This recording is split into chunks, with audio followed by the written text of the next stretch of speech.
Nell'aula magna del BO la cerimonia del conferimento della laurea alla memoria a Giulia Cecchettin, è presente il ministro dell'Università Bernini, papà Gino, la figlia, ha aperto uno squarcio nelle nostre coscienze. A parlare tra le lacrime anche la sorella Elena Genietto, non sai quanto sia fiera di te, la nonna oggi sarebbe stata tanto felice. Commozione e ricordo al BO, la rettrice Mapelli Giulia era un primo violino, le sarà intitolata un'aula dell'Ateneo. Omicidio di Elisa Campeol, 25 anni, a Fabrizio Biscaro, che trucidò e mutilò la barista di Pieve di Soligo sul Greto del Piave. Stamane la sentenza di primo grado, l'accusa aveva chiesto l'ergastolo.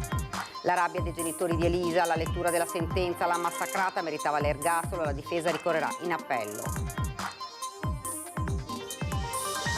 Rogo in un'abitazione a Chioggia, nella notte le fiamme devastano la casa, nulla da fare per il 67enne proprietario morto carbonizzato. Sono quasi pentito per le Olimpiadi, se penso ai 6 anni passati finora puoi precisare una battuta, ma le parole del ministro dell'economia aprono un fronte nella Lega e nel governo, la firma del contratto tra Simico e Pizzarotti resta un rebus. Oltre 2000 persone nel pomeriggio a Padova per il funerale di Francesco Canella, il fondatore della nota catena di supermercati. L'omaggio delle istituzioni e dei suoi dipendenti ci facevi sentire importanti. Buonasera, ben ritrovati, edizione regionale dei nostri notiziari. Dunque l'avete sentito in primo piano la grande emozione questa mattina nell'aula magna del BO per la laurea di Giulia Cecchettin. Conferiamo a Giulia Cecchettin, nata a Padova il 5 maggio del 2001, la laurea in ingegneria biomedica e con questo rilasciamo il diploma. Congratulazioni Giulia.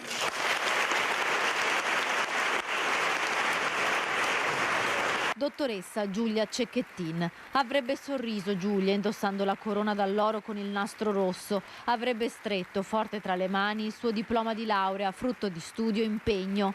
Al suo posto ci sono papà Gino, la sorella Elena e il suo fratello Davide, commossi e orgogliosi, come Giulia sarebbe stata orgogliosa di se stessa.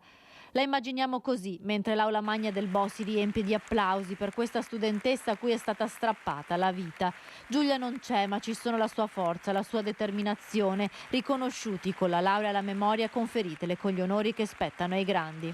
Giulia era un primo violino, ovvero primo violino per noi docenti è il punto di riferimento quando facciamo lezione. Quindi individuiamo sempre una studentessa o uno studente che tra tutti può darci un feedback. Bene, Giulia era il primo violino. 11 esami superati nel 2023 e la scrittura della tesi dopo aver vissuto il dolore della perdita della mamma. Un elaborato sullo stato dell'arte e dello sviluppo dei costrutti innovativi per la rigenerazione dei tessuti della trachea. Uno studio pensato dopo aver visto gli effetti del Covid. Quello che mi ha colpito di Giulia è stato il suo modo di fare, estremamente corretto, il suo impegno, un impegno serio e costante, e il suo atteggiamento, gentile e attento verso gli altri. A Giulia verrà intitolata l'aula studio GIE del Dipartimento di Ingegneria di Via Gradenigo. Lo ha annunciato il direttore Gaudenzio Meneghesso, che rivolge un monito a tutti i professori. Dobbiamo tenere uno sguardo empatico sulle figlie, sulle ragazze, sulle donne della nostra società e nello stesso tempo posare lo stesso sguardo e aprirci all'ascolto verso i ragazzi e cercare di capire quando stanno attraversando momenti e situazioni difficili e andargli immediatamente incontro. Il nostro compito questo. La ministra dell'Università Anna Maria Bernini ha ricordato le parole di Gino Cecchettin. Speriamo che questa pioggia possa nutrire il terreno delle nostre vite, possa fare germogliare frutti e che questi frutti siano l'amore, la pace e il perdono. Dottoressa Giulia Cecchettin, ora questa laurea è tua, lo era già quel 16 novembre quando tutti speravano di vederti entrare in aula per la discussione. Toccanti le parole di papà Gino, che nonostante il grande orgoglio per la figlia non riesce a nascondere il dolore. Giulia, avrei voluto una festa diversa per te. Hai provocato uno squarcio nelle nostre coscienze e nella mia per prima. Ero fiducioso che avresti fatto grandi cose nella tua vita, ma non mi rendevo conto di che gigante tu fossi.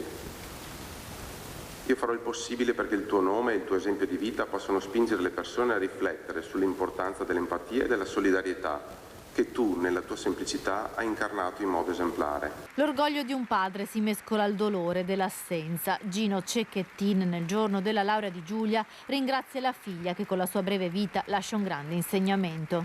Almeno per oggi vorrei che il tuo nome, cara Giulia, fosse elevato non solo alla memoria del tragico femminicidio che ha segnato la tua vita, ma piuttosto ad onorare la tua straordinaria essenza.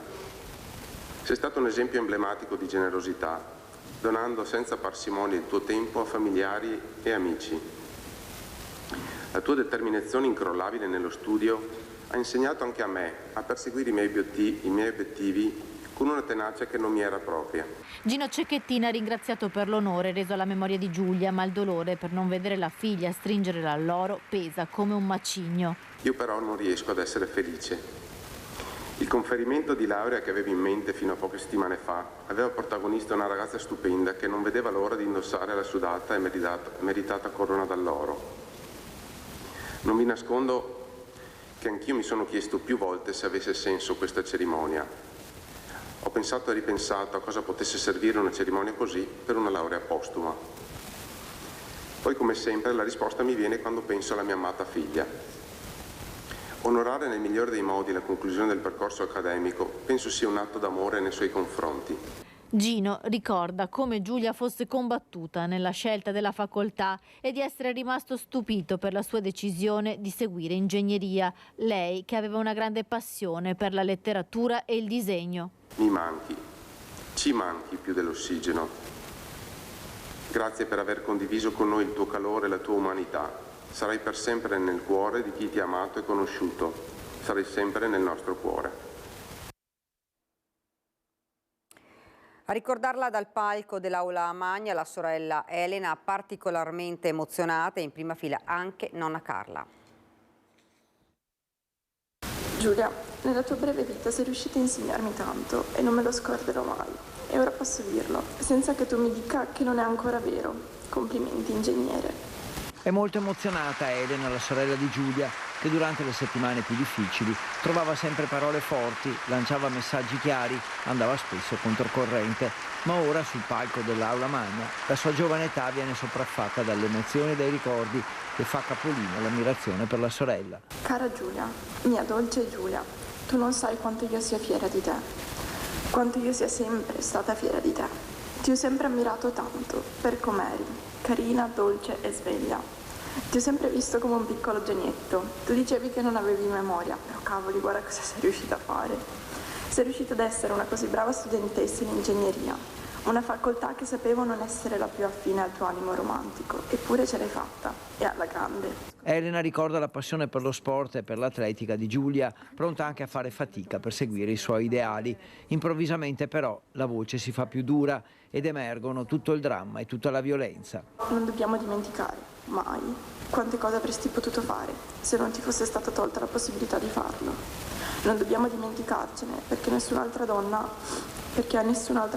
venga tolta la possibilità di farlo. Alla cerimonia c'è anche nonna Carla, che immagina come sarebbe stato il suo saluto a Giulia nel momento della laurea, quella vera, che purtroppo non ci sarà mai. Un grande abbraccio e complimenti tesoro, te lo sei meritato tutto. Era molto, molto determinata, lei sapeva cosa voleva, però aveva quella parte di carattere, diciamo, sempre solare, brillante, sai, gioioso, per cui la faceva sembrare una bambina. Ed ora nel Trevigiano la mattanza di Elisa Campeol sul Piave a Moriago della Battaglia. La Corte di Assise di Treviso ha condannato Fabrizio Biscaro a 25 anni di reclusione, meritava l'ergastolo lo sfogo dei genitori della vittima. Meritava l'ergastolo, per come è morta e per come quello che ha fatto meritava l'ergastolo. Sì, per quello che gli ha fatto sì. Sì, per quello che gli ha fatto.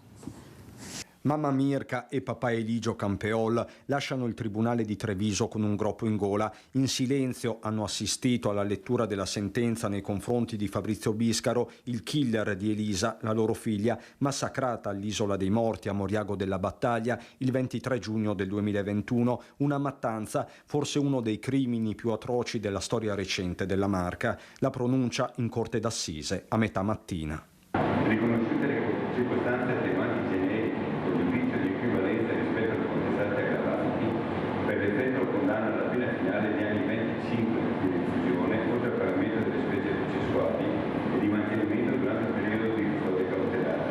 La pubblica accusa con la PM Gabriella Cama aveva chiesto l'ergastolo, mentre la difesa di Biscaro il riconoscimento totale della capacità di intendere e di volere, due richieste agli antipodi, in mezzo le 20 coltellate inferte sulla barista 35enne di Pieve di Soligo che all'Isola dei Morti stava semplicemente prendendo il sole quando l'uomo l'ha sorpresa alle spalle, una vittima casuale quindi. Il sangue aumentava in me il desiderio di fare del male, ha poi detto Biscaro agli inquirenti. Con quel coltello comprato il giorno prima in un market, l'operaio di Col San Martino le aveva reciso di netto anche parte dell'orecchio sinistro, un orrore senza fine. Visto l'articolo 240 del codice penale, ordina la confisca e distruzione del coltello in sequestro, nonché dei campioni biologici inatti, degli indumenti e accessori, zainetto, cintura, mascherine, coltello multiuso, occhiali, zainetto, frigo, eccetera, molti dei quali recanti tracce ematiche, a cura della polizia giudiziaria operante. Immediatamente dopo la lettura della sentenza, mamma Mirka ricorda Elisa come una figlia buona, esemplare, solare. Me l'ha massacrata, all'obitorio non l'avevo nemmeno riconosciuta, meritava l'ergastolo, ma spero almeno non ci siano sconti di pena. Sarebbe una presa in giro, le sue parole. Dall'altra parte l'avvocato della difesa, Rosa Parenti, le sentenze non si commentano, si appellano. La dichiarazione a margine che fa intendere come la vicenda processuale del massacro di Moriago non sia finita qui. Non è stato ancora sciolto il nodo della misura di detenzione. Biscaro si trova in una struttura protetta di Verona, ma potrebbe finire in carcere a Montorio, nella sezione di Filippo Turetta, il killer di Giulia Cecchettin. Dal punto di vista giudiziario sì, possiamo dire soddisfatti, se soddisfatti può essere la parola più corretta. Certo, da un punto di vista morale la famiglia aspettava il massimo della pena e forse speravamo il massimo della pena, ma anche da questo punto di vista possiamo dire che la giustizia per il momento ci ha dato ragione. Difficile parlare di soddisfazione, un termine che male si concilia con l'orrore. Di certo la condanna a 25 anni di Fabrizio Biscaro per il massacro di Elisa Campeol dice che l'uomo, oggi 38enne, era capace di intendere e di volere. L'ultima perizia, che era infatti stata considerata una super perizia e che ha interessato il dottor Lezzi, che ha fatto una consulenza molto approfondita, quindi sì, è stata presa in considerazione quella. Bisogna comunque leggere le motivazioni della sentenza, ancora adesso è prematuro. In fase di incidente probatorio una prima perizia aveva detto il contrario, ovvero che Biscaro fosse completamente avulso dalla realtà, totalmente incapace sia di intendere sia di volere. Su questo la difesa dell'uomo sembra intenzionata a non voler mollare la presa, soprattutto ai fini della misura di detenzione, con la Corte d'Assise che si è riservata di decidere a stretto giro. Due le strade: far rimanere Biscaro alla REMS di Nogara, struttura psichiatrica per autori di reato, o portarlo nel carcere di Montorio, sempre nel veronese, dove c'è una TSM, una sezione dedicata di recente istituzione, quella per intendersi dove si trova anche Filippo Turetta, il killer di Giulia Cecchettin. La richiesta dei familiari di Elisa sul punto è ferma. Che venga applicata una custodia cautelare un pochino più restrittiva, naturalmente il carcere. Se poi c'è la possibilità di conciliare la custodia cautelare in carcere con una cura psichiatrica, come richiesto dalla difesa, questo va bene anche per l'imputato che ha dimostrato di avere alcuni problemi. Rogo nella notte in un'abitazione di via Priula a Civea, a perdere la vita Gabriele Cappellato, 67 anni, muratore in pensione, una tragedia che ha toccato l'intera comunità. Ci dispiace, era uno di noi. Fumo e fiamme, poi un rogo che non ha lasciato scampo.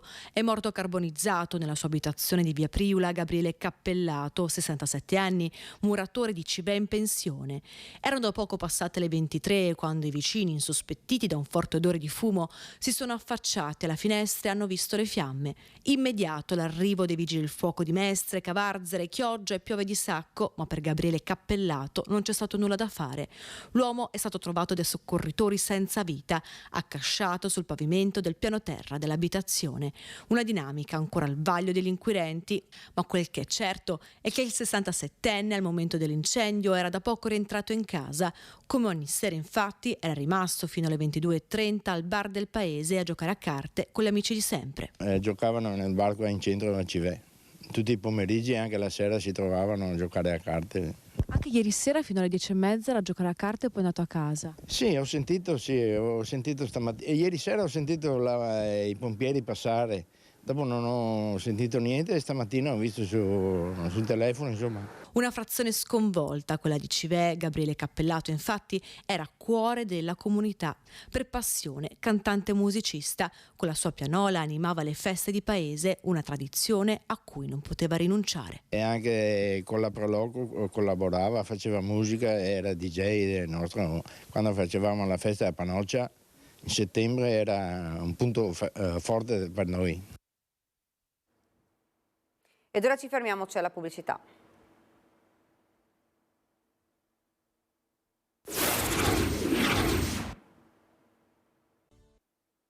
Siamo tornati in studio, via i lavori per la pista di bob a Cortina. Stamattina l'impresa Pizzarotti ha sottoscritto il contratto con Simico, esulta il ministro Salvini, il collega Giorgetti frena, quasi pentito di aver lavorato per le Olimpiadi Milano-Cortina 2026. La svolta è arrivata oggi. La notizia è che la pista di bob, slittino e skeleton per le Olimpiadi invernali 2026 sarà a Cortina, nonostante il parere contrario del CIO, sul quale anche il pressing delle federazioni internazionali avrà un certo peso. Dal prossimo 19 febbraio l'impresa Pizzarotti aprirà il cantiere a Ronco. Stamattina sarebbe stato sottoscritto il contratto con Simico, pur se nel sito del Ministero la procedura risulta ancora aperta e in aggiudicazione. In una nota diffusa all'ANSA si legge la soddisfazione del ministro Salvini e del ministro Abodi per la scelta che mette un punto fermo e attesta l'estrema determinazione di questo governo di concludere al meglio e in Italia tutte le opere in vista dei giochi. Ma è una lotta disperata contro il tempo che si accorcia terribilmente, non solo per costruire la nuova Eugenio Monti. Nelle stesse ore in cui Salvini gioiva dalla Camera di Commercio di Sondrio a margine di un'assemblea, il collega di partito e di governo Giancarlo Giorgetti ha affermato di essere quasi pentito di aver lavorato per ottenere le Olimpiadi Milano-Cortina 2026. In men che non si dica, le sue parole hanno fatto il giro del paese e lo scompiglio servito su un piatto d'argento. Dal 2018 al 2024 sono passati diversi anni, ha detto Giorgetti, che ha proposto di mettere un bel tabellone elettronico all'ingresso della Valtellina che indica quanti giorni mancano per renderci conto del senso di urgenza necessario. Giorgetti, che nel carroccio è un pezzo da 90, poi corretto parzialmente il tiro sul pentimento, ma il senso della dichiarazione non è cambiata, bisogna correre di più e recuperare, ha detto il titolare dell'economia. Italia Viva e Verdi a sinistra sono andati a nozze, i primi sull'incapacità del governo di gestire un evento così importante, i secondi sui lavori per la pista definita una colata di cemento per accontentare la Lega. Forza Italia, al contrario, su X ha rivendicato il suo apporto fondamentale per sventare l'accordo sottobanco che avrebbe portato allo svolgimento delle gare a St. Moritz, con un avvertimento: continuiamo a vigilare. Mi dimetto con effetto immediato da sottosegretario del governo, le comunicherò nelle prossime ore alla Meloni, solo 24 ore dopo essersi dimesso dal comitato promotore delle iniziative per il bicentenario di Canova e le polemiche con Possagno. Vittorio Sgarbi ha annunciato il suo addio anche all'incarico di governo in aperta polemica con il ministro Sangiuliano. Il critico da tempo è al centro della bufera dalle segnalazioni di Sangiuliano sui compensi ricevuti dal critico d'arte all'inchiesta, attualmente in mano alla procura di Macerata, legata al quadro di Manetti, che ha avuto una deriva mediatica dopo le urla e gli insulti che Sgarbi ha rivolto al giornalista Manuele Bonaccorsi di Report. 2000 persone si sono riunite nella Basilica di Santa Giustina di Padova per l'addio a Francesco Canella, Francesco servo buono e fedele. Il commosso saluto di Don Dante Carraro, direttore del QAM, che ha presieduto le esequie. Una grande famiglia, quella dei collaboratori, si è stretta alla moglie, ai figli, ai nipoti e ai fratelli di Francesco Canella. Oltre 2000 le persone presenti nella Basilica di Santa Giustina per l'addio all'imprenditore morto all'età di 92 anni. La bara coperta di calle e roselline, la commozione di chi saluta un uomo geniale, un sognatore che dalle 195 cambiali firmate per il primo negozio di via Altinate ha costruito una rete forte del lavoro di oltre 4.700 persone. A celebrare le esequie Don Dante Carraro, il direttore del QAM ricorda l'uomo, il marito, il nonno, l'imprenditore che ha fatto del bene per la comunità il primo valore della sua azienda. Servo buono e fedele, il richiamo evangelico di chi ha saputo far fruttare i suoi numerosi talenti. Bravo, servo buono e fedele. Servo buono e fedele. Adesso il paradiso allora mi viene da pensare, Signore, accoglilo proprio nella tua gioia. Immagino anche che sta già guardandosi attorno, magari gli viene in mente di aprire, appunto vedi da lì anche il paradiso, magari, no? In chiesa, accanto alla moglie Lossella, ai figli Gianni e Marco, ai nipoti, le istituzioni, dal sindaco di Padova Sergio Giordani, ho perso un amico, al presidente del Veneto Luca Zaia, che saluta un imprenditore geniale. È passato dall'essere garzone che dietro un banco di una piccolissima bottega e faceva le consegne in bicicletta ad essere un capitano d'industria, ad essere un grande imprenditore che ha segnato il tempo e ha scritto una vera pagina di storia del nostro Veneto. È la moglie Rossella la prima a prendere la parola, stretta tra i figli Gianni e Marco. Quando arrivavi a casa la sera, aprendo la porta, io ti chiedevo chi è e tu mi rispondevi. E poi io ti rispondevo, è arrivato il mio uomo, sediti e brutto. Non ti mancava mai il sorriso. La tua più grande preoccupazione era per i tuoi collaboratori. Mai li hai fatti aspettare davanti alla tua porta. Seguono i nipoti Elisa e Davide, chiude una collaboratrice. Per noi la porta del signor Francesco era sempre aperta. Un lungo applauso lo saluta all'uscita dalla Basilica di Santa Giustina. Il suo corpo adesso riposerà nella cappella di famiglia a Veggiano. Ed è tutto, vi lascio alle previsioni del tempo. Grazie davvero per averci seguito, arrivederci.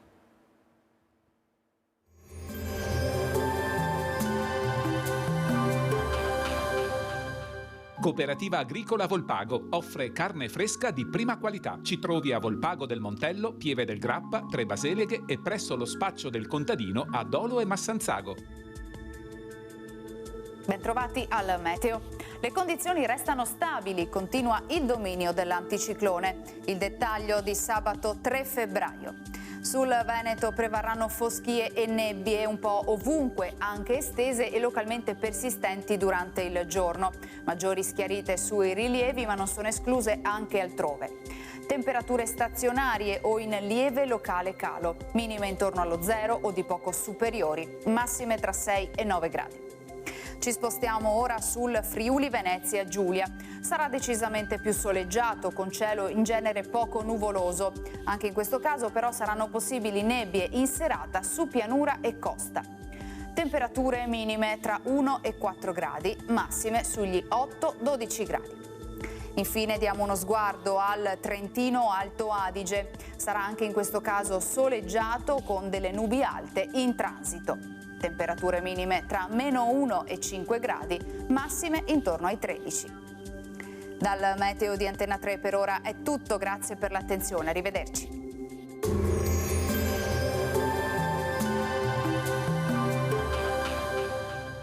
Cooperativa Agricola Volpago offre carne fresca di prima qualità. Ci trovi a Volpago del Montello, Pieve del Grappa, Tre Baseleghe e presso lo spaccio del contadino a Dolo e Massanzago.